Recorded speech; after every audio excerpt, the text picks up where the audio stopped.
it's so important, why it's important for you to have credit.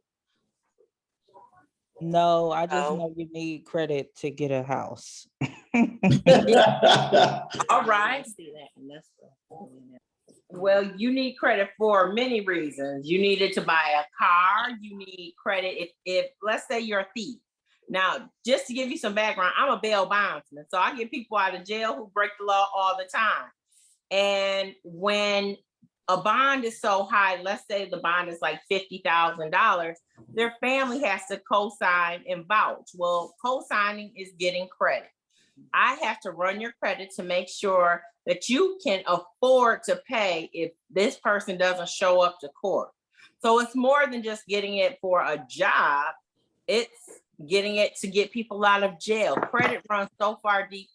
I mean, you wouldn't believe, applying for a job, they're going to run your credit. If you lie on your resume, they're going to check, cross-reference it. You're not getting a job. They know you're a liar. You want to buy a car. Pardon me? Your insurance rates. Yes, absolutely. Your insurance rates, apartments. Go ahead, you can speak up. Oh, yeah. Okay, I didn't get a chance to introduce myself. My name is Michelle Porter. I'm a licensed real estate agent. I'm also an author of Taylor's Word on Debt, how you get into debt and how you can get out. So a lot of it is based on my own personal experience of amassing $1 million in debt back in 2010 when the economy tanked.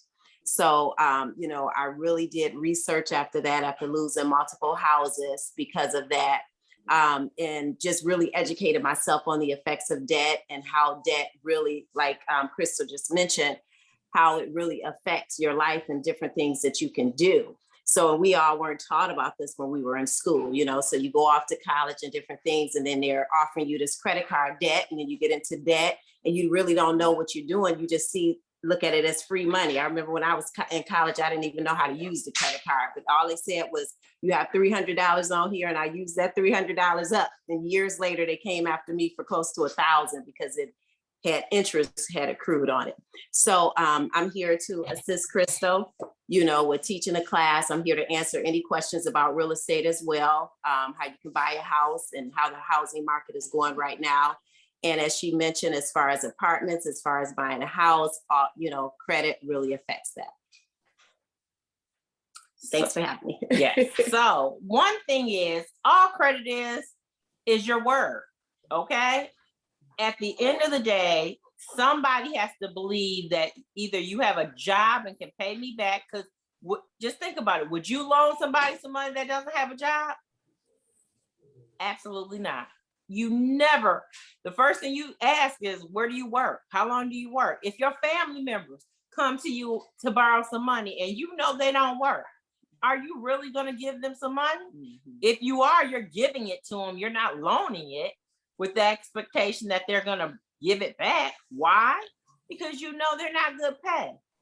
And I tell people all the time, people who are not good with money are the first people to jump up and say, oh yeah, I'll help you out. I'll co-sign for you.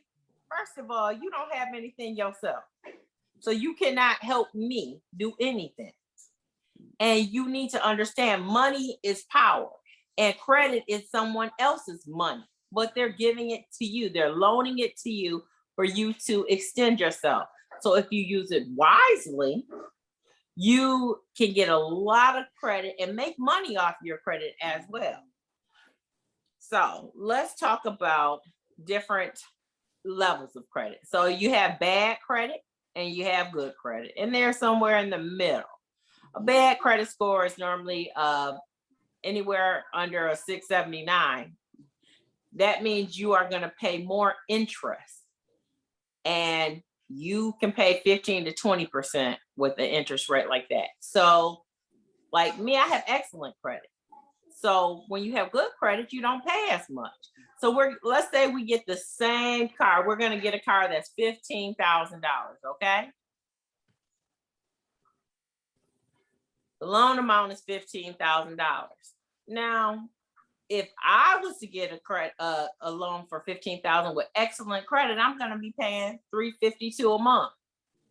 If somebody with pretty decent credit, good credit, they'll be paying 10%, which is $391. So you're talking about almost $50 more, 40 something more dollars, $41 more. Then if you have what is called fair, which is getting very, very low, like maybe 700, well, I would say 680 to 720, that's fair. And then if you go any lower, you're talking about 20%, which means you're between all four, you're talking about $100 difference for the same loan, same car. Doesn't make sense. You have to understand that people will capitalize off of you making mistakes. You're not paying your bills on time. It's not just the point of getting a loan. It's getting a loan and you have to pay it on time every month. Because if you don't pay it on time, guess what? You're going to pay interest. They're going to put a negative 30-day on you. And that will decrease your credit score probably about 20 points, if not more. So it's all about debt and ratio. So I'm going to pause to see if you guys have any questions. Okay. What can you tell us about the difference between a FICO score and like We'll get there. scores? Okay, we will get there. Let's see here. Does paying during the grace period affect their credit? No, so okay, with a credit, you have your due date, which is when it's due, and then you have what is called the closing date. What that means is there's a gray area. So the due date only says, hey, I pay my bill on time. The closing date is the actual date they report to the credit bureaus. So if you make two payments, let's say your due date was on, what's today? The 20th.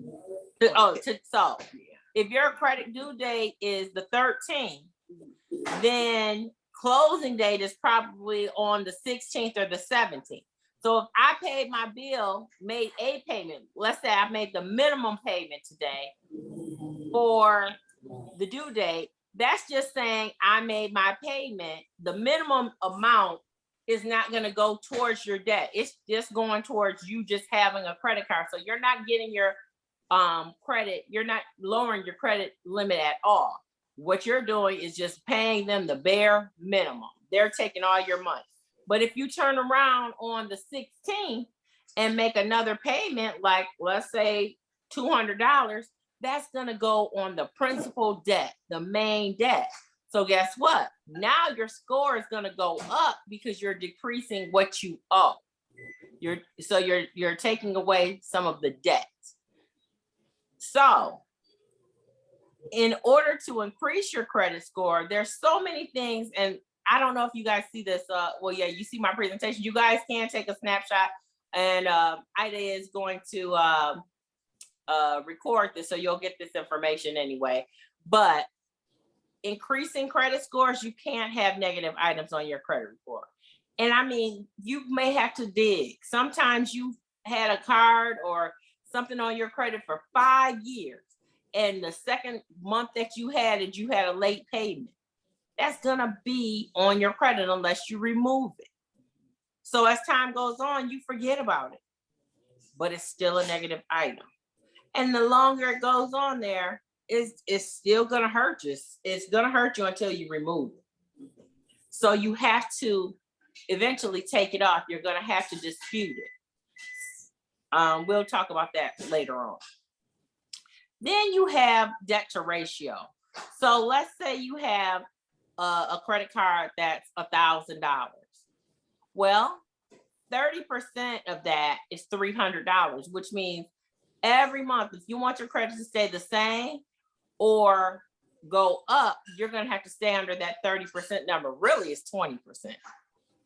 But they say 30%, but don't believe them. It's 20%.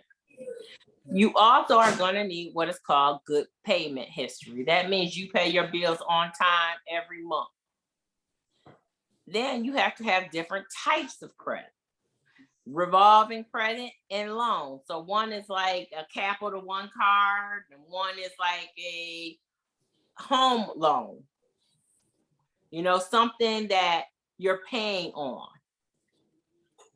The length of the credit history is important. How long you've had this card or this car and you've been making the payments. And then when you mess up and you don't make your payments on time, you can remove bad credit, but you have to replace it with good credit. A lot of people don't tell you that. You take something off bad, you put something on that's good. So you can do things like buy trade lines. But remember, you only do it after you take the bad off, because if you don't, it's pointless to put a whole bunch of good stuff on your credit and you have bad stuff on there. That's not going to make it go up. It may just a little bit, but it's not worth it. You'll pay a lot more money that way. So remove the bad and replace it with the good. You want to add anything, Michelle? Well, yeah, she's right about that. Remove the bad and place it with the good. So just look at it like I tell my students. I teach financial literacy class in the schools from ages 3rd all the way up to the 12th grade. I just tell them to look at it like it's your report card, right? So it shows exactly how you make all your payments on time, like within that year. They're looking at that, right? So, and that's going to determine what type of risk you are. So if you're not paying your bills on time, then you are a high risk. And then that's where you go and run into this paying all this extra and interest. So remember, the banks aren't in the business to loan you dollar for dollar. So if you borrow $500, you pay them back $500. No, that's not how they make money. So they make money by loaning you money, and then you pay them interest on top of that. So the lower your credit score is, the higher it is, rather, the lower interest rate. So that's because you're giving the bank extra money anytime you borrow money. So if your credit is good, then you don't have to pay them back as much in interest. Okay. And so that's what we want you guys to avoid, paying all that money back in interest. That's pretty much. Any questions? I have a question. What if I got bad credit? What can I do to start getting it fixed up? I have bad credit and I want to get it fixed. What do I do? So the first thing you have to do is pull your credit report. Mm-hmm. So you have these 3 credit bureaus. You have TransUnion, Equifax, and Experian. And of course, there's a FICO score, which is a combination of all 3.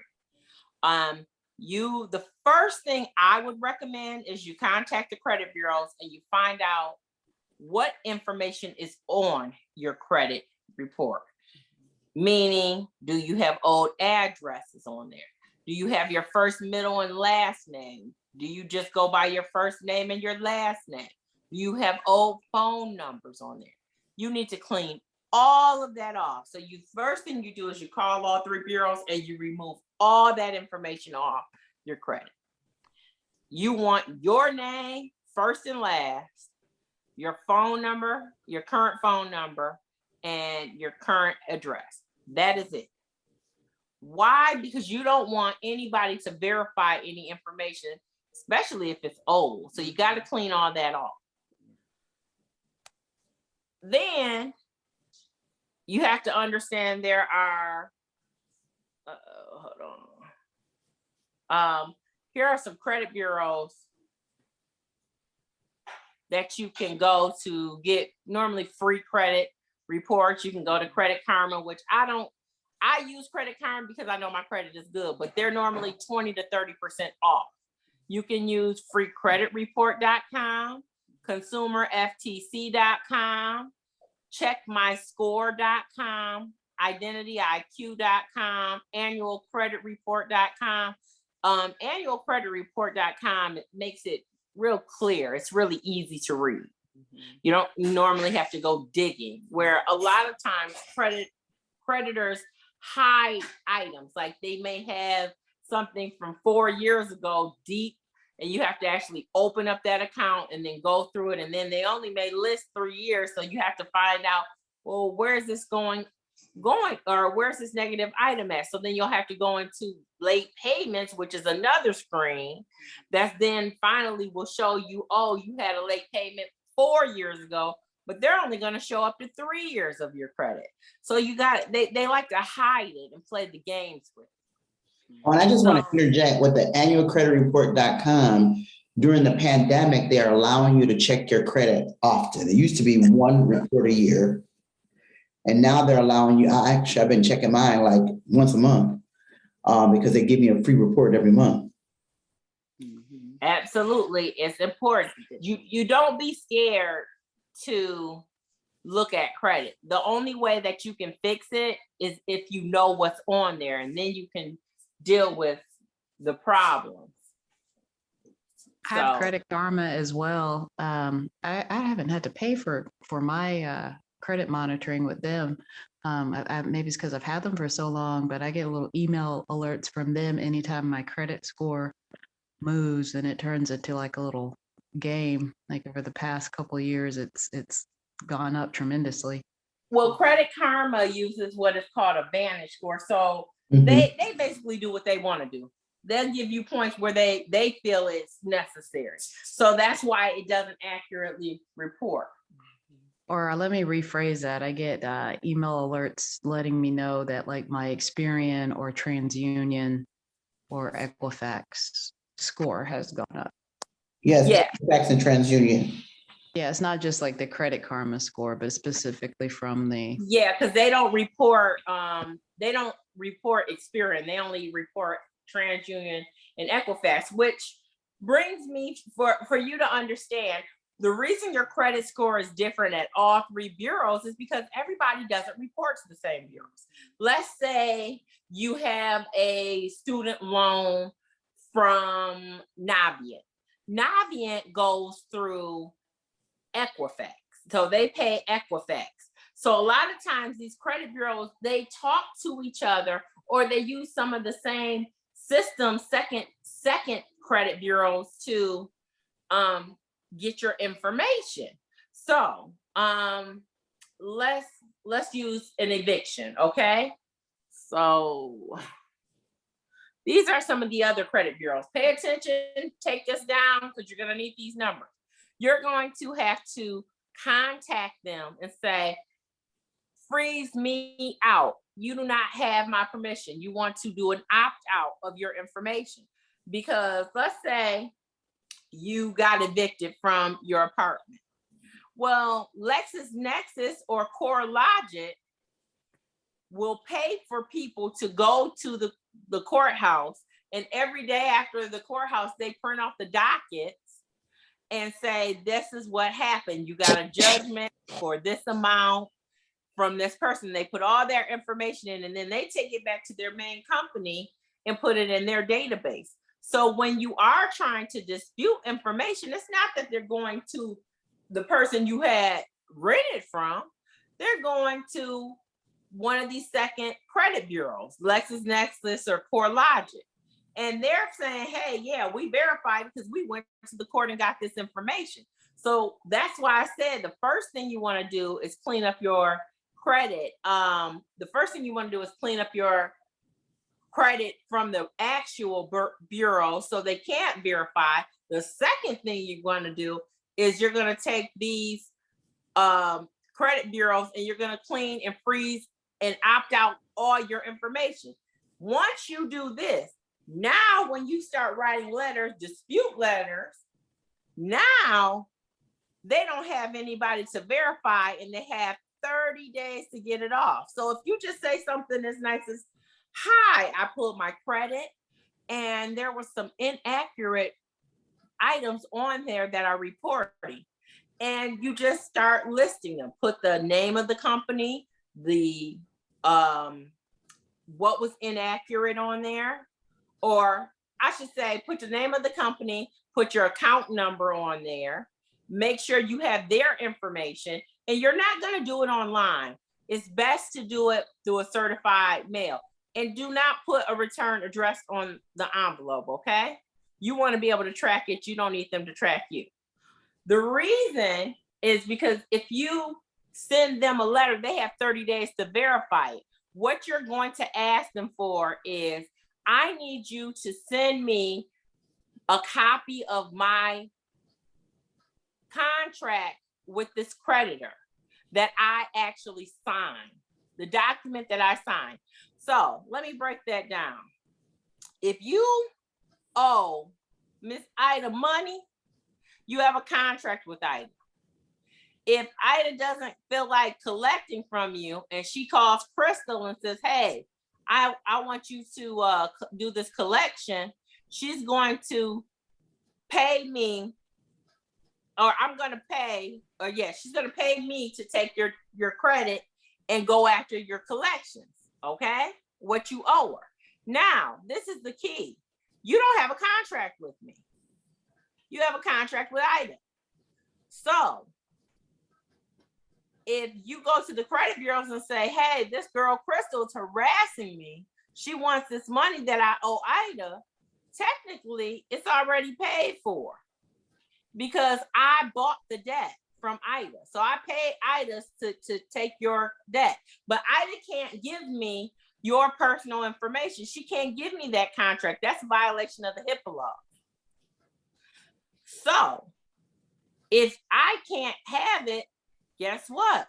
It's actually technically already paid for because I paid her for it. Maybe I paid her pennies on the dollar, but it's paid for. So you can get those items removed and you don't have to pay that debt because it's not owed, it's already paid. Do you understand that?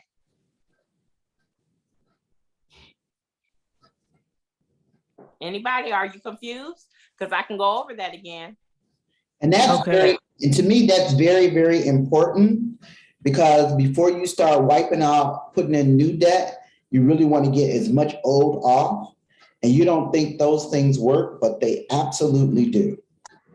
And you'll be amazed at what shows up on your credit report. And then when you start to start challenging it, the stuff will fall off, but you got to challenge it the right way.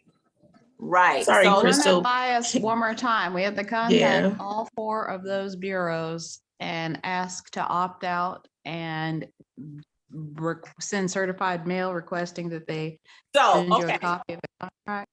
So you're gonna call them and you're gonna opt out. That's free. You don't have to send them anything in writing. You can just call them, tell them your name, and opt out. Then they normally will send you some type of confirmation. They can email it to you or send you a letter and let you know that you're opt out. They will not be able to send you that information. You want that because if they violate it, you can sue them. That's the first, well, that's the second step because the first step was to clean up with the credit bureau. So this is the second step. Now, once you cleaned it up, you write them a letter. That's not correct. This is an inaccurate debt. I don't owe this. That's the third thing you're gonna do. You're gonna say, I don't owe this. Please provide me with the signed contract with my signature on it that I owe this debt. They will not be able to provide it, especially not within 30 days, because they can't even reach these bureaus to get the information of the credit. Did you get that? Yes. Okay, but I have a question. Sure. So if I owe like a doctor's office something and they send that debt over to like a third party to collect it, and now this third party is on my credit for the money that I owe the doctor's office, you're saying the first step is clean the debt as in pay the doctor? No. I said the first step was to call the 3 credit bureaus, TransUnion, Equifax, and Experian, and get only your current name, phone number, and address. Just there. That's it. All old stuff, remove it. The second step is to contact these bureaus and tell them you want to opt out. You do not want them to share any information they have on you. Once you've done that, then you're going to start writing those credit bureaus that have that information. TransUnion, Equifax, and Experian. And you can write them just a plain letter. And you're going to put your name in there. You're going to put the creditor who they say you owe. You're going to put the account number in there. And you're going to say, this is inaccurate. I don't owe this. I need you to send me a copy of my signed contract. If I owe them money, they will have a signed contract with me. What is legally called is verifying the debt, okay? they can't verify it because the medical bill company will be violating the HIPAA law by sending them that information. So they can't send it to them. Go ahead. You can go. Oh, okay. Okay. So, in Michigan, there's a statute of limitations, right? So if the debt is within, 6 years or older, then that's old debt. So a lot of times your original debtor who you borrowed the money from, they have already written off that debt. And that's where this third party come from. So if you get a call from this third party years or so later, then do not admit to owing the debt, because once you admit to owing it, it can restart it for you. Okay. Or pay it. Or pay it. So don't pay it. Don't admit to owing it. Have them send you something in writing saying that you owe it. You don't know anything about that debt. Okay. Because it's old. So they no longer have it. And so a lot of times too, what you can do and what I've done in the past is dispute it online. So if I notice something, but you don't, you rather have to write a letter. But I tell you, if you dispute it online, it's algorithm systems that read it. So they're looking for certain words. You don't want that. Oh. They're going to put it in a system, and then in 30 days, it's going to have an alert on it. Okay. They're automatically going to alert it. But if you send it in and you mail it to them, they might pick up their mail and have millions of letters to go through. By the time they get through it, especially if you type it or write it, by the time they get through it, you might be 7 days in. Now, I know in the past, what they would do is send out a letter. So if you dispute it, it can take up to 30 to 45 days. And it's only supposed to take 30. So that's why you get that confirmation. But also, once you write that letter, the best tip is, where did I put that note at? No, that's not it. Hold on. All right, at the bottom here. When you're writing that letter and when you're trying to remove items, make sure you get that letter notarized. Because once it's notarized, guess what? It becomes a legal document. And you actually could start your 30 days from then, especially if you go right to the credit bureau or go right to the post office. And you're going to certify mail, but don't leave an address. You don't want to give them anything extra. You make them do their job. Make them work. Any question? Now, you all probably don't think that stuff works, but I use all of that. Can we go back and look at screens 7 and 8? Okay, so 7 is the other credit bureaus for opting out. Take a picture. And I'm going to add a new one an extra one to that. No, somebody asked about student loans. Talk about student loans because they're different. Okay. Can you click on 8 real quick? Slide 8. Yeah, this is 8. Yeah. It's not showing 8 on mine. It's showing 9. There we go. Oh, I guess there was a delay. Thanks. Okay. Sorry. You better be lucky Miss Ida is my friend, you guys, because I don't give them my presentation. Sure don't. We appreciate it. You're very clever. This is brilliant. Can we see 7?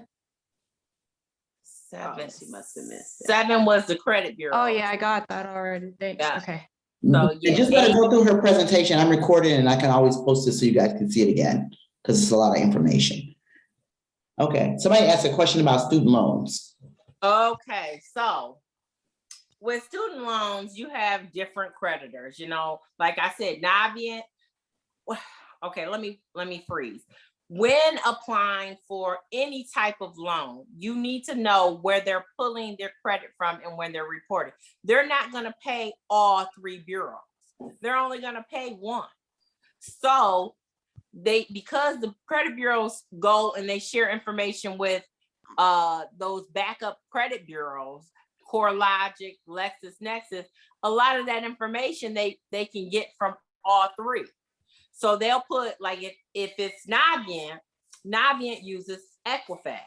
So what happens is they pay Equifax to keep your student loans on Equifax.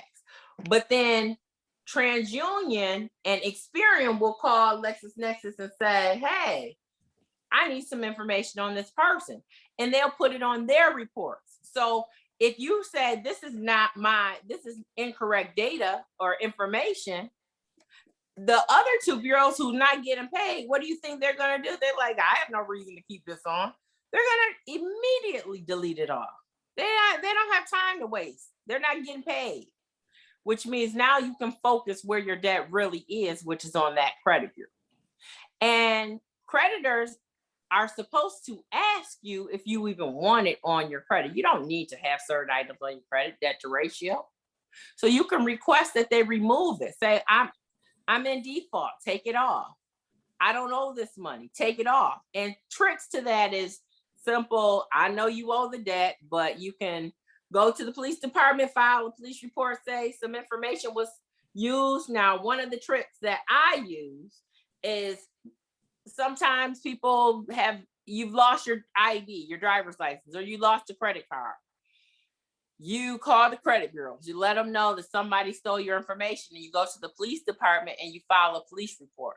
But if you are going to file that police report, you better look at your credit and get every negative, late payment, anything inaccurate, any debt that's owed. You want to put it on there, because that's all basically identity theft, or you don't know what somebody's going to do with your information. You put every last account on there, name and account number. Then once your police report comes, which is going to be about 5 to 7 days, you take that police report and you send it to all 3 bureaus, and they will remove all that information, including your student loans. Do you understand? Wait, what? Repeat Hold that on. again. What's Repeat that hold again. up? I want you to hear it very loud and clear. Go ahead. I'm not listening. Just tune in. Don't talk. Just listen and take notes. All right. So Because I don't want to be on the receiving end of your bail's bondsman service. You know what I it's mean? not illegal. It's not illegal. Hey, come on now. I don't need no new clients. I like the real criminals. I don't like y'all soft criminals. Y'all cry too easy. It's the truth. It's the truth. So, okay. So what I'm saying is, let's say, how many times have you guys got an alert from your credit card and you didn't spend the money on it, or your bank account? Often, right? We get them all the time. They text your phone. Did you do this? And you didn't do it. Okay. As soon as that happens, you are going to call. You're going to pull your credit report. You're going to list every account that you have on there that is negative. You are going to list all this information, and you are going to call the police department, and you're going to say, somebody stole my wallet or used my credit card. It was not me. I don't know what all information they have, but I have a list of things that they have that are not correct. And they're going to take down the report. They will get you list everything possible that is negative. Your late car payments, your student loans, your medical bills, anything attached to that credit card, your bank accounts, you list it all on me, because they're going to give you a thorough police report that has all the bad stuff on it. And once you submit that police report to the bureaus, and they don't even check it, okay, once you submit it, they are going to remove all that information, because now it's like, what's fraudulent? What did they use? We don't know. We can't verify. And they will remove all that stuff off your credit. They normally do it within that day or the next couple of days. Those are tricks to cleaning your credit, and they work. Wow. That's all I have to say is wow. Wait, so if we have a student loan that we've been making payments on, and we're in good standing on that account, that doesn't work for that situation, does it? Why doesn't it work? Because we have a history of making. So what? payments. It's in good. So what? It's in good standing. You don't know what that person's gonna do with it, so you still want to remove off, unless you want to keep your student loans on your credit. That's your business if you want to keep it on there. But why keep on a high amount of debt when you can take it off and it ain't gonna hurt you to be off? Oh, but it's still, so that's just removing it from your credit report, but Yeah, you the still, actual now in student that, loans, you still have to make yes, you the will payments, owe right? that debt. Yes, you will owe the debt still. You just have to make your payments. Got it. Okay, so we're Yeah. just taking it off of the, okay. Right. Unnecessary debt. Right. See, I Oh, was I thinking have a something question, totally different. Crystal. Okay. Go ahead. Because you said that we, call the like TransUnion, Experian, and Equifax and update our name, number, address, and then we call the other agencies and opt out. And then Correct. we write the letter asking them for a copy of the signed contract. Wait. When you wrote the letter, you got to get it notarized. Right, I got that. Notarized, certified mail, no certified. address, Right. no return address. Correct. So this step though, with the police department and stuff like that, will we do that before and like send the police report with the notarized letter? It's whatever you want to do first. Okay. The reason I say that is you might be able to get it done in the first shot, and it might all come off by just doing a letter. Then you wait 30 days later, it doesn't come off. Now you got to figure out, what else am I going to do? Okay, then this is the next step. You do it. Okay. You keep pushing it. You can actually keep going back and forth. Okay, that makes sense. Okay.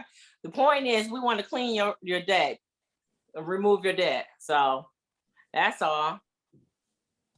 And it works wonderful if you lost, or somebody stole your car. You don't know what all is included. Call, cancel that car, get you a new car. You want to know why? Because that's proof. Nobody is going to do all that for no reason. You will order a new credit card. Oh, something happened. It was stolen. It was lost. Now you verify. Now all that extra stuff, they can't verify it. It's your word against whose. You guys understand this? Yes, ma'am. I love your brain. Huh? I love your brain. This is brilliant. Oh, thank you. Y'all can go to Amazon and get sticky situations. Wait a minute. Understanding the law. I got a little book out there too. It's got this information in it. Okay. Teaches you about the law. Let's see here. Yeah. So where we at? Credit score. I already talked about that. I already talked about this. I'm sorry. I got to scroll up. I have so much information. Okay. We talked about the statement dates, closing dates, and due dates. In my book, we have this credit chart so you can keep up with your stuff. You see how I have a Discover card. It's a $10,000 limit, the third column. We know the 30% is 3,000, and we know we need to stay under that. So the due date is on the 10th. The closing date is on the 14th. Make sure you pay it. If you pay that 2 payments, the next month you won't have an actual due date because you've actually made a payment towards it. And if you pay your credit cards down to 0, which means you need to have multiple credit cards, because what I'm going to teach you is how to loop your money. You can take your money off of your credit card, put it onto your Cash app, take that money, transfer it into your bank account, and take and pay your other credit card off. It's looping your money around. So every month you'll pay, your credit cards can be at 0, so you don't pay interest, because interest only accrues after the closing date. So if you owe money after the closing date, they give you the interest that your interest rate. But if you don't owe anything, you paid it down to 0, you don't owe anything, you have 0 interest, then you can use that card up. Did you understand that trick I just said? No, I need to hear that again. Okay. So you look at this screen. You got a $10,000 limit card, okay? You owe $3,000. Or I'm sorry, you owe $1,300. Your minimum payment might be $50, if that. So you make your payment on the due date, $50. That's going to be their interest rate, minimum monthly fee, all that good stuff. Then on the due date, you're going to take and pay off the rest of the money if you can, $1,300, or yes, $1,300, because it's going to be $1,300 because you just paid their fees. Okay? You paid that. Now, on the 15th of the month, they have reported your debt and you can now max that card out again. So on the 15th of the month, you know you got from the 15th to the 10th of next month. So you can take that card, put that money on your Cash App, transfer that money into a second Cash App account of yours, put it in your bank account, take that money out and pay your other credit card bill. It's looping your money around. So you can make sure you have a zero payment every month and not pay interest. So you can, and what will happen eventually is they will start raising your credit limits. The more money you have, the more credit you have, the more you can do what you want to do. Eventually, you can get higher credit cards. Like I have $100,000 credit card limits, $50,000. Well, if I want to buy a car, I'm gonna use that. If I want to buy a car with a cash rewards card, they're gonna give me cash rewards back, right? They're gonna give me cash back. So if I spent $20,000, they might give me back $5,000, depending on what your rate is. Guess what? I didn't pay $20,000 for a car. I paid $15,000 because they just gave me back $5,000. Save your money. Same thing goes with points. A card that has a lot of points, you just use those points. You get their not from that company, but from another company, you can get gift cards. They'll exchange those points for gift cards with cash on it. Same scenario.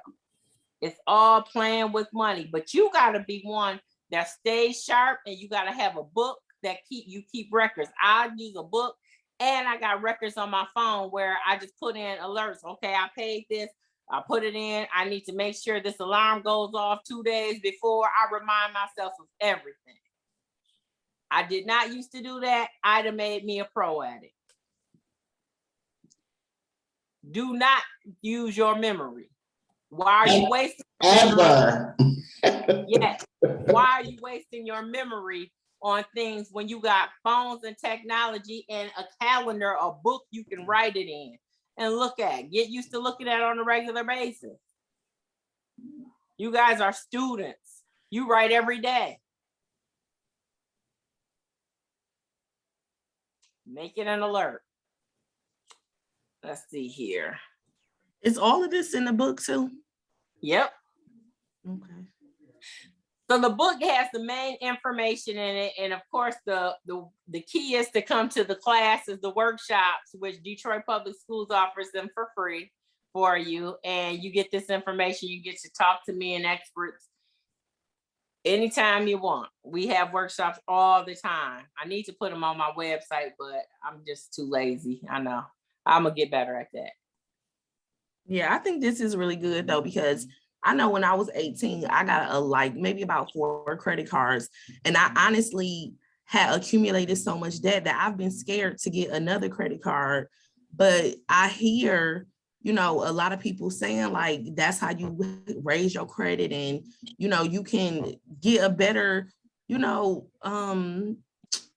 like you can just live on a different level when your credit is better. Absolutely. Put it like this: people are giving you money to use. Right. So you use it, but you got to know how to pay it back. You got to be good at paying it back, because the better you are at paying it back, the more credit they're going to give you, and your limits will go up. So that's all important. Now, you said, how old are you now? You said you were 18 when you first got your credit. How old are you now? 30. Okay, so pull your credit and see if it's still on there, because it should have fell off if you weren't paying it back. It's funny because I was just looking at my credit report yesterday, And that stuff is long gone. That's not on there Yeah, anymore. because it but- only lasts on your credit report for like 6 or 7 years. So Mhm. if you don't pay it, you don't owe it. You done. Mind your business. Look, just remember where you went and got those cards from, Mhm. because if you got it from certain places like Citibank, they will never forgive you. So if you apply to a new credit card company with Citibank, they're gonna look you up and be like, oh, she bad pay. Heck no, and you just got an inquiry for nothing. So you Okay. got to go to different kind of bank. So if you didn't have American Express, go there. If you didn't have a Discover, go there. Those, and don't mess those ones up. Those are big ones. They're important. Okay. Capital One will give you a couple chances to screw them over. I never got lucky with that, but they will. They were definitely one of them. Yeah. So don't be playing with Capital One. And Capital One and Citi, they work together. So like places like Home Depot, Best Buy, Lowe's, they all use Citi and Capital One banking. So you're not gonna get credit cards from them either. Okay. That's why you gotta watch what you do.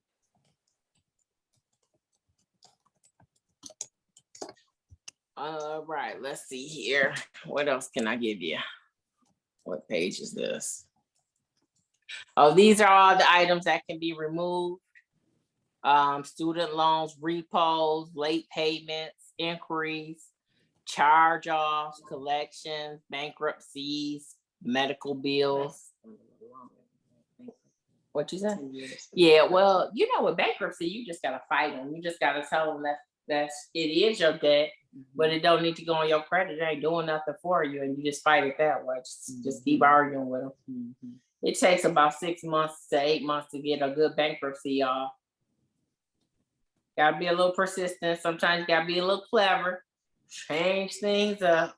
I'm always finding new ways, but unfortunately right now I'm a little busy. So I've had to send credit to other people because I'm too busy to deal with this. But I sure will teach it. Let's see, what other information can they get? Oh man. Would you like to add something? Go ahead. Oh, who pays for the debt? You have a debt with the original collector. The debt collector sells the debt to a third-party collection company. The original debt collector now uses that debt as a tax write-off. Third-party collector pays. So who pays for the debt? This is something, you know, this part right here. Okay. You have a debt with the original collector. Right. So just when you owe, we kind of went through this before.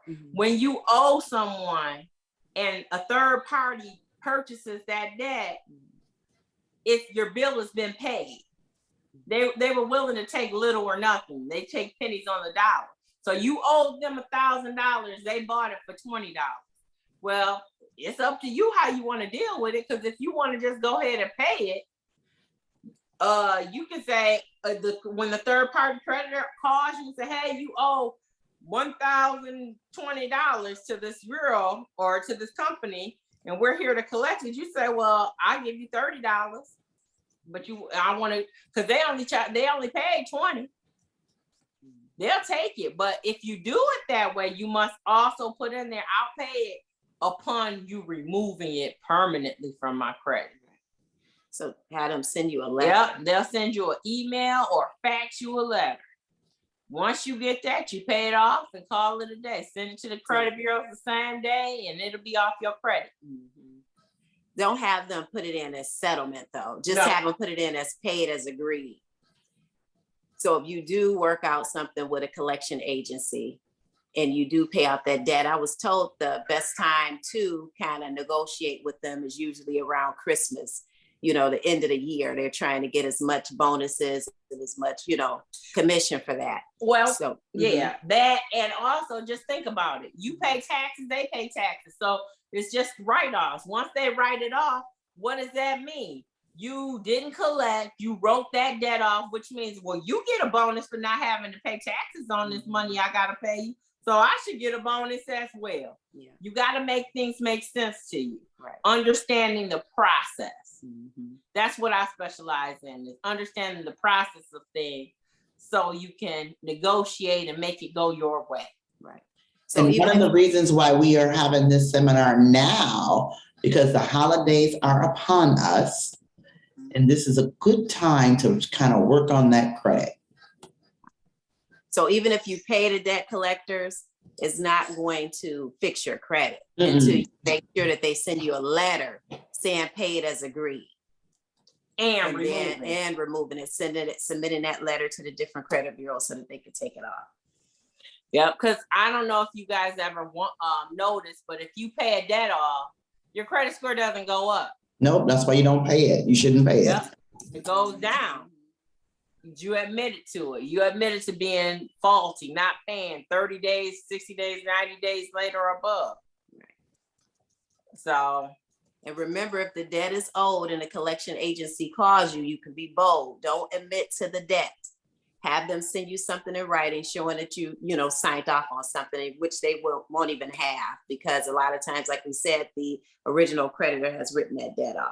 Yep. Is this Krystal Banks? Yes, it is. You have a debt with so-and-so. I don't know who that is. What you mean I have a debt? You mean, how old is it? Oh, it's 4 years old. You know what? That's probably around the time my identity got stolen. I bet you that was them, because I don't know what you talking about. Send me something in writing. Boom. That's your letter. You got it? Yes. I just want to make sure y'all got all this. Any questions? Y'all got me for 3 more minutes and then I gotta go. Wait, but you got like 10 more slides. I know. I know, but I mean, I'm only there for a few. I was only here till 8. I got another show to run, baby. Power through the rest of your slides. Y'all wanted to ask me questions on student loans. Y'all didn't want to let me go through my slideshow, which I would have got to it. Now I'm over here trying to jump around. See? Over this y'all's fault. I ain't taking the blame for this. Okay, we already went through some of it. So we already went through this stuff, the filing the police report, all that good stuff. Don't forget, you can get, I ain't gonna be able to give you this because I'm gonna put it on my YouTube page anyway. All right. Trade lines. Oh man, dang it. Okay. So a trade line is a line of credit. So let me say this. I pay all my credit cards. I got about 45 credit cards. I pay them all on time. Remember, the first thing I said is when you take off bad credit, you got to replace it with good credit. So when you're replacing it with good credit, you go to people like me, a trade line salesman. Let me show you what that looks like. These are all my credit cards. Well, not all, some of them. You see how I have when they're due, the closing date, the limits, when I open them for the history and who they report to. Y'all see that? Yep.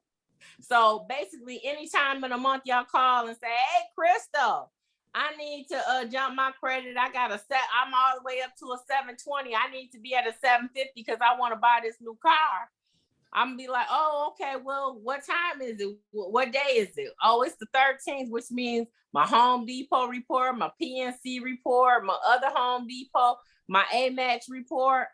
So I'm gonna go in there and say, "Okay, you give me whatever I charge, normally $350, and you give me that. I add you to my credit line. You will get my credit history for 2 months or 2 cycles. Really, 1 month is 2 cycles.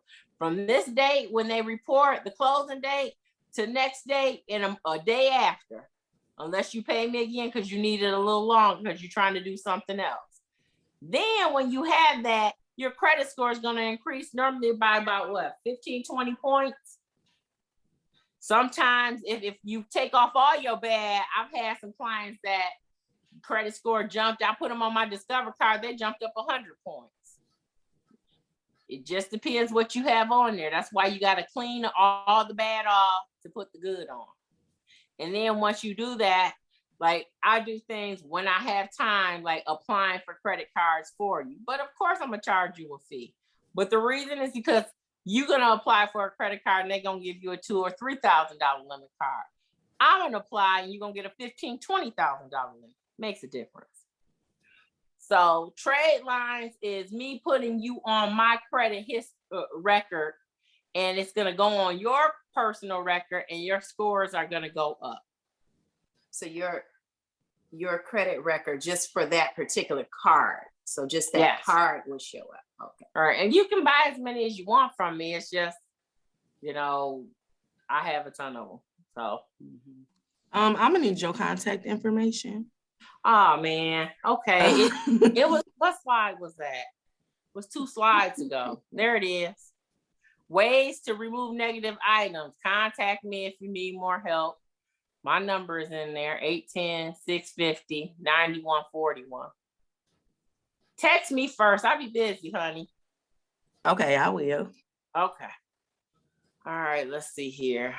We at this slide. What's this one? Oh, we already talked about lupus. See, some of this stuff I already told y'all about. Why you try to get through the slideshow? I was on point. I just didn't have the slide up. Yeah.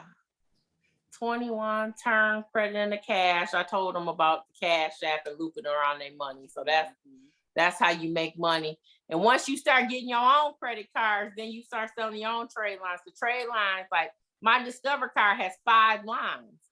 So, that's almost $2,000 a month for me to put your name and Social Security on my trade line. That's the whole income. Let's see here. And then, I mean, it is, because if you think about, like me, I have 2 or 3 Discover cards. If every 2 months I'm putting on 5 people, you talk about $6,000. Where you work at that you make the $6,000, a month for not doing nothing? And that's like, I got 45 credit cards. That's just a few.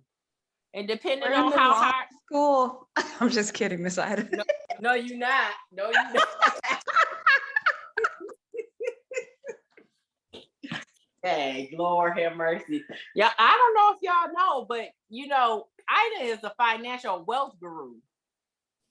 And a lot of this information, she helped me put together a lot of it. So I don't know if y'all listen or pay attention or think she fluffing you, but I don't know a lot more than what you think. She's the one who the rich and the famous say, hey, take my $20 billion account and manage my money. Of course, she's going to know how it works. Of course, she's going to know what the creditors look for, what's behind the scene, what to invest in, how insurance works, how you need to write your annuities and your Roth IRAs. That's her. You dealing with a money guru. You just don't ask the right questions because y'all worried about what? This, and if she got to be on your tail about your homework, she don't have time to guide you. So I suggest y'all step it up. She's good at what she does. Excellent. My last slide is missingmoney.com. I tell people, I went into Missing Money and they sent me a check for $2,000. Just money that I had paid on insurance accounts years ago that I forgot, or bank accounts that they closed, and they claimed they couldn't get in contact with me even though I had the same address. Run your name, run your family's name. They will send you money. Yeah, we made it. We made it through. You good. Perfect. All right, you guys have a good day. Thanks, Ida, for having me. Thank you, Krystal, for coming. Guys, that was a lot of money that you just saved, because normally she charges an arm and a leg. Oh my God. Thank you so much, Krystal. Thank you, Krystal. Thank you, Miss Thank Ida, you. for having Krystal. Now, just because we're getting to the end, guys, did you learn anything from all of that? Absolutely. A ton of stuff. Yeah, that was really useful. And so the whole thing is that because you're going into cybersecurity, you really got to get your credit straightened up. And so my thing is, this is the time to start manipulating. And about this time of the year, I would say between now and New Year's Eve, you can get a lot of stuff done, I'm telling you, because people are in a hurry to get home to their families. And pay attention to what time it is, because when car companies put specials on, like holidays, that's a good time to get loans. Normally it's a certain time of month you can get extra loans and money because people blow it. You know, tax time comes around, they know you got money, so they know you want to buy stuff, so you can get loans. Christmas time, you can get loans. It's always a season. I tell Ida all the time when it comes to bill, people get involved in around their family. They love to fight. They go to jail. They want you to take your Christmas money and get them out. No. So now they're stuck in jail because you spent your money on your kids' Christmas. I don't start really getting busy again until tax season. Why? Because now you got a refund. Understand money and timing is everything. All right, Ida, guys, we're gone. Bye. See you later. Thanks. Bye. Thanks, have a good one. Now, what was the one fact that shocked you the most? How ignorant I am. Truly. I thought I knew, but I had no idea. Any one fact that just shocked you more than anything? I would say basically that you can just like call them, and because I was, like I said, I was just looking at my credit report yesterday, and I was about to, it was some items on there that I didn't know where they came from. So I was actually gonna call the creditor, the people who assumed the debt from the actual company, and get information from them. But now it's like I have to go about doing that a whole different way. So I'm like really happy that we had this session today. So that you can just clean off all of your credit. I mean, yes, everything off. Mm-hmm. I love it. I've been shopping for a new car, and I was like this close to buying a Subaru, and yeah, I decided not to, and this is going to be good. I can clean or remove like the student loans from my account so that I can get a better interest rate. Yeah, I would remove any and everything that you need to get your credit score in order. And just, the police report, that works wonders. And then the thing, as I tell people, once you get the report, you put it into and you scan it into your computer, because you never know where you're going to use it again. Because sometimes you may send that stuff over now and it disappears, and next thing you know, you look up, it's on your report again. So you just want to keep it handy so you can just kind of keep it cleaned off.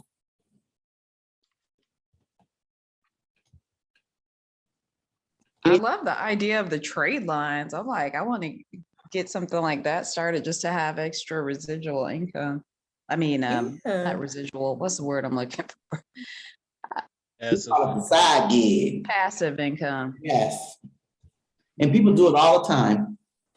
They do, and they usually, people who I've seen doing trade lines, they're and people I know who you would think would like try to give you the hookup or whatever, they charging like $750, $900 easily. And she said $350 though, so I'm like, okay. Yeah. And so that's the way you make the build. You just build it like that. Yeah, but this definitely gave me like some hope that I can get my credit together, because my parents, they didn't have like great credit. So they weren't able to like teach me how to build my credit up. So it's definitely something that I've been wanting to do. So I enjoyed this. Well, good. I want you guys to use it. And as you said, you can always buy her book, which is on Amazon, but to just kind of start getting your stuff in order, because you know that you're going to be looking for a new job, and just maximize it. What you will find is that, by using some of the tricks of the trade, you can get a lot of stuff done. Yeah, my parents, they just pointed me towards the books, and I'm just too hard-headed to read all those books. But they've probably done similar things. Well, here's the truth of the matter. Most of our families do not teach us about credit. We may learn it by osmosis, but the credit is a system. I mean, it really, really is. And so when you understand the system, you can manipulate stuff, but you got to be able to understand how the system works. The truth of the matter, you know, if you don't spend a lot of money on your credit cards, your credit score will go up very quickly. And that's something that most parents never teach their children. We get a credit card, we take it to the max. See, I didn't realize that something that I learned was that I shouldn't be using more than 30%. And I thought I was doing fine just paying the full balance off every month. But I need to get a higher credit limit, a card with a higher limit, and then just use that, you know, keep it where I'm just spending that amount, and it's only 30% of the credit limit, And and I'm then paying it off every month. really more, even though she said 30, as they keep tinkering with the FICO score, I would say it's probably more realistic 20. You should not go above 20%. Just because when you make that change between the 20 and 30%, it will go up. The second thing that nobody thinks about, you can pay the card off in the middle of the month rather than at the end of the closing date. That does make a difference. You don't think it does, but it does. So like say, for example, I have credit cards that are due today. I paid them a week and a half ago. So just in case if the credit bureau hits the credit and pulls my score, I'm all good, because most credit bureaus, they pull the score either the end of the month or the very first day of the month. So if your stuff is due on the 13th and you wait, that means you're always going to have that on your credit report. And it's a very fat balance that's going to be there.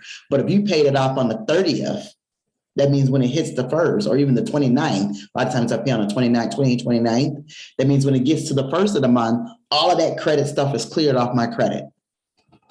So if I did use a credit card to the max, I paid it off early. So by the 1st of the month, that it looks good. Does that make sense? Yep. And so sometimes you have to understand just the tricks of the trades and how you need to be able to manipulate the tricks of the trades in order to get what you want in that process. And it's just being able to just, you know, manipulate. Same things with some of the cards, as they said, you know, you need to get below 20%. Some using those trade lines from other people definitely is a big deal. Works wonders, but you really need to get all of the stuff cleaned off your credit report as much as possible before you do that. Then there are credit, what she didn't mention, there are other things that can boost your credit without you spending any money. I'm gonna go to this one website that's called Cred AI. Anybody ever heard of that? No.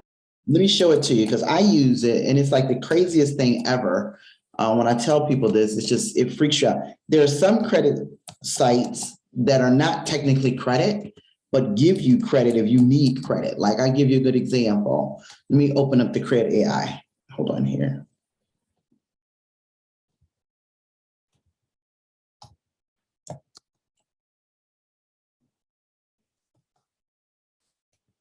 Never get it spelled right. Hold on. Let me share my screen right quick.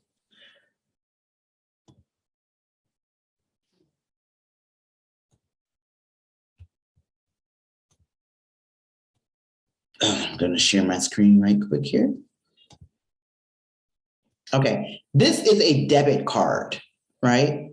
Called Cred AI, CRED.ai. Now, a lot of us will do a secured credit card, which means you're taking cash that you're setting aside that you really can't use again. But think about all of the things that you buy on your debit card a month. How much you think you actually spend in a month? Somebody give me a number randomly. $10,000. Okay, so just imagine if you took that $10,000 that you're going to spend anyway, and you moved it onto a debit card, and you spent it on your credit card. How much you think you actually spend in a month? Somebody give me a number randomly. Okay, so just imagine if you took that $10,000 that you're going to spend anyway, and you moved it onto a debit card, and you spent it on your credit card. How much you think you actually spend in a month? that now will give you a credit limit for $10,000, even though you didn't give them any money. All you did was run your money through their card. That's what this Cred AI does. So you're not setting up any new credit technically. What you're doing is spending the money that you already spend. You're just spending it on their card.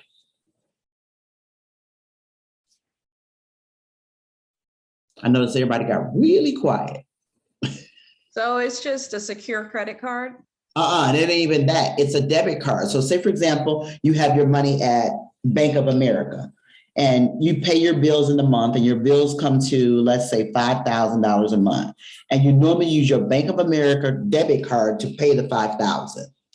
But you get nothing that says that any credit for that for credit on your credit report, right?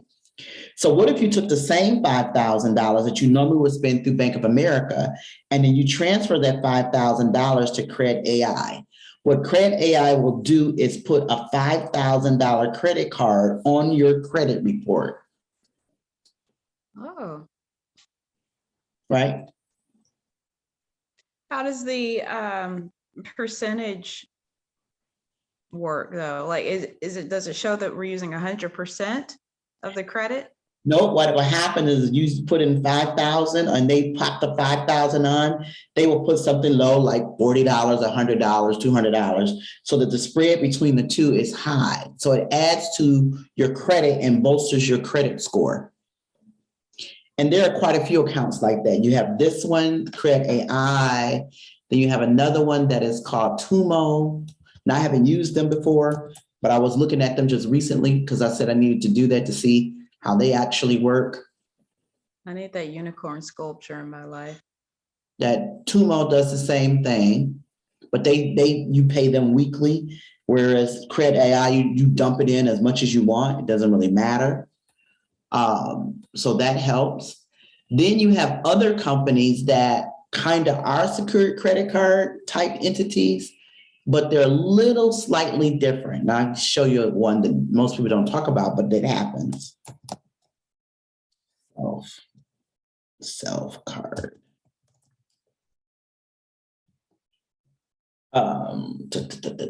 Where is it?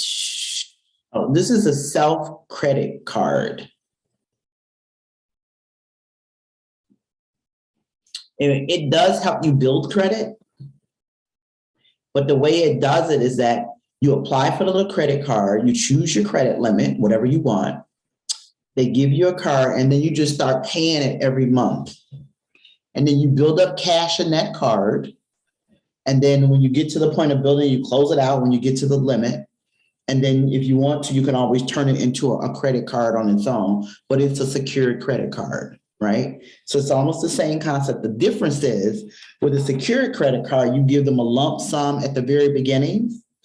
And this one you do not. What you do is you give monthly payments every month until you build up to a certain dollar figure. So say, for example, if you wanted $1,000 credit card and you don't have $1,000 to put in a secured credit card, what you will do is you will open up an account and then you start giving them money every month. So instead of giving them $1,000 at one lump sum, you can give them $100 every month for 10 months until you build up to 1,000, and it shows up on your credit as if you're paying a loan.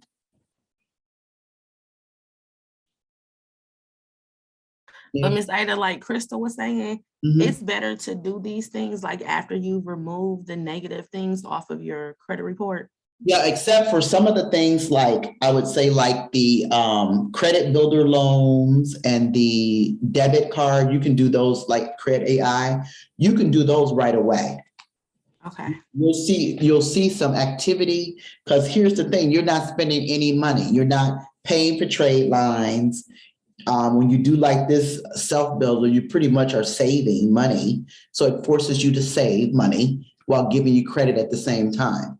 You can do those while you're cleaning it off because it kind of sets the basis. So as you start cleaning it, you'll see the stuff going upward, but it also stabilizes you so that you can have better credit. So these are some of the things that you can do before you add trade lines, before you add a lot of other new credit cards where they're just going to look at your credit score. I call these a pre-credit score type things. There's another one. This one, self-lender, is a smaller one. I would say this one, Credit Strong, is if you want a bigger limit. They're definitely the way to go. They use bigger limits than self, but it's the same concept. You say that you're gonna, and it forces you to save. So like here's, if you're trying to get a personal account, and then you said you want to view pricing,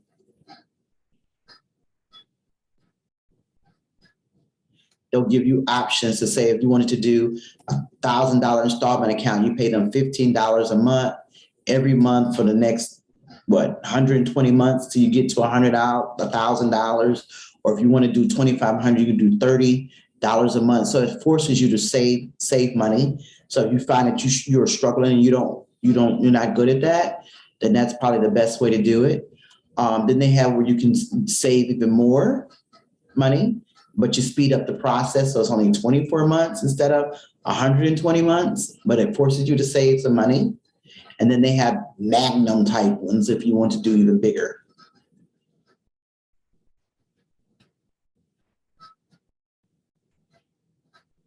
And so you have those options. And the same thing applies for business too. You had a business and you want to do that, there you go. Same thing. So those are some mechanisms that you can use to, as you're starting to clean it off, because at the same time it forces you to save some money, okay? Because savings is key. Now, if y'all don't know nothing else about Miss Ida, I am very tight on my cash. Very tight. I just believe the more cash you have, the easier it is to live, the more fun you get to have in life because you are not stressed. Okay?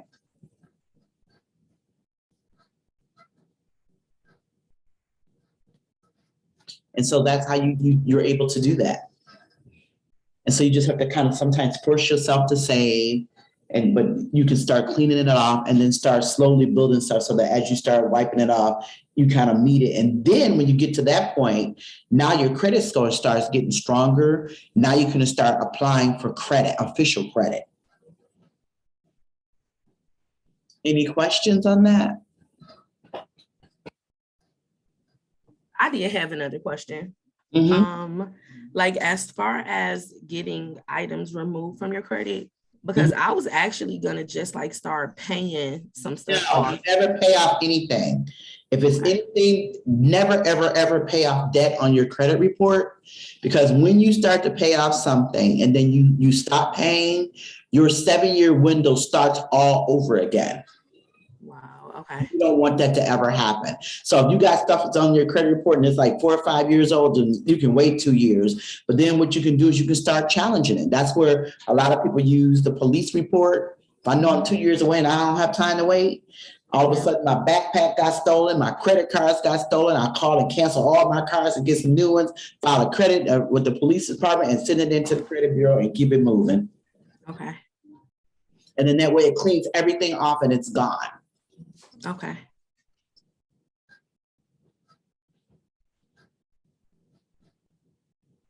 But never, ever, ever go off and pay off charge-offs. Because first of all, when you spend that money to pay it off, you will never see an increase in your credit rate, your credit report, credit score. Right, and that's exactly what I was worried about. So my thing is, why take that money to do that when you're not going to see any benefit from it? You can take that same money and go get you a secured credit card and see better benefits. Okay.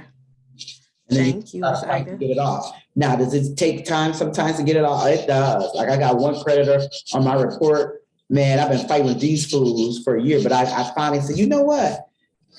I filed a police report to get it off and it never got ripped off. So I sent it to the credit bureau. I said, you know, I've been fighting to get this off. You all will not acknowledge it. The creditor has not acknowledged it. So we're going to do one or two things. Either you're going to remove it or I'm going into small claims court and I'm going to sue both of you.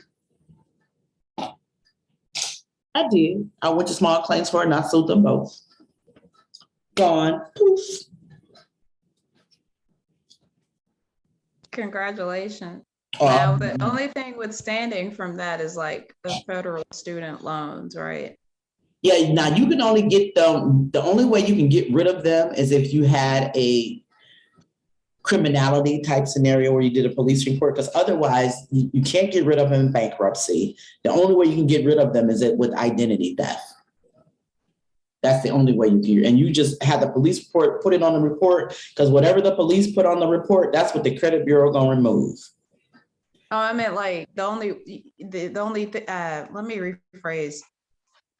You're saying don't pay off things that are on the credit report that are old, but that's not including student loans that are like legitimate that have to be paid. Well, if the student loan is behind, I would put it on the report for the policeman. But if the student loan is not behind, it's good credit. So you have to make the decision. Do you want to get rid of it totally? Do you throw it on a police report and keep it moving? But all that does is it removes it from your credit report. It doesn't remove the debt. The obligation. Doesn't remove the obligation. Right. That's what I was saying was like pay, if you have student loans, you have to pay those. But everything else, like the medical bill, I think someone had mentioned, you don't pay those. Anything else other than student loans, you're going to have to pay the student loans because it's your legitimate debt. You may take the negativity off your report, which you can do, but unless they charge it off, the only way you get out of a debt is if they charged it off and then you're no longer paying it. But if you're paying it, then you need to get it off. And so you can find such good in doing that, right? Like here's a good example of someone who filed a report. And we got all of these creditors off their report. Every single last one of them. Gone.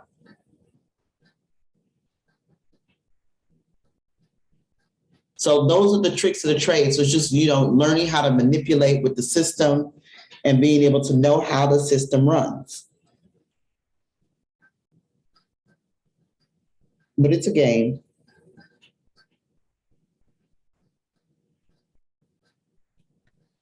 A unicorn is mesmerizing. Yeah, I actually, I'm telling you, like I did the credit AI just as an experiment to see what it was worth. And I put $1,500 on it. They gave me a $1,500 credit limit. And my balance is $39. Oh, showing on your credit score? So $39 out of $1,500. It's the best gig. So that's what shows up on your credit score, you mean? That I only owe them $39, but the credit limit is $1,500. And anytime that you have a large credit limit based on what you owe, that's what bumps up your score. Oh, nice. So you're already spending the money anyway, so you might as well spend it through them and keep it moving. But when you spend, so you put $1,500 there, if you spend say 500 of that, does it reflect as 500 or still 30? Ever. It doesn't, they don't even show how much you spent. They make up some figure. It's such a twisted system. Hey. Oh my God. And they don't teach, this is the stuff they need to be teaching in school, not shit about Christopher rapist Columbus. Like, who cares? That's why we're teaching, because we want you to get hipped on it. But one of the reasons why we're teaching, because you're getting close to Christmas and things get a little bit flexible during this holiday period. People get jolly and stuff happens. So this is your opportunity to make stuff happen. Oh, I love it. Any other questions? No, good night. Somebody said they use Credit Strong. Has it helped your credit score? Yes, Credit Strong and Self, especially Self with the Credit Builder account. Yeah, those are good. Those are both good. And I've tried both of them just to see what they were like. But yeah, there are many different ways. Now, somebody said I was holding out. Oh, you know what? I guess I never told you guys my background. I used to manage $353 million worth of money.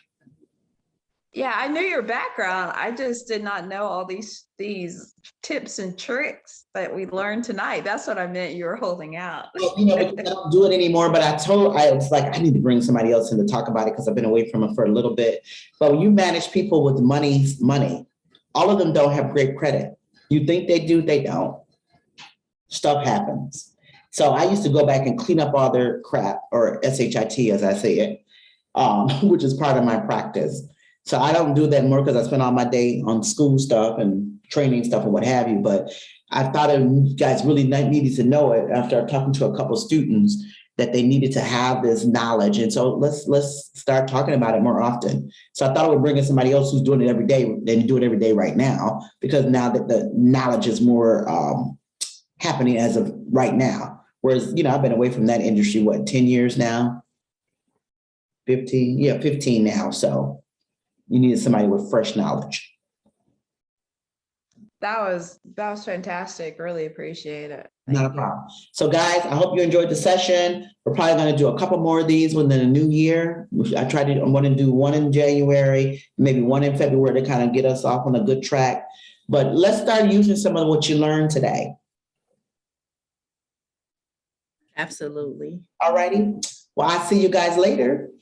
Thank Good you. Have a night. good night, Thank you. All everybody. right, good night. Bye-bye.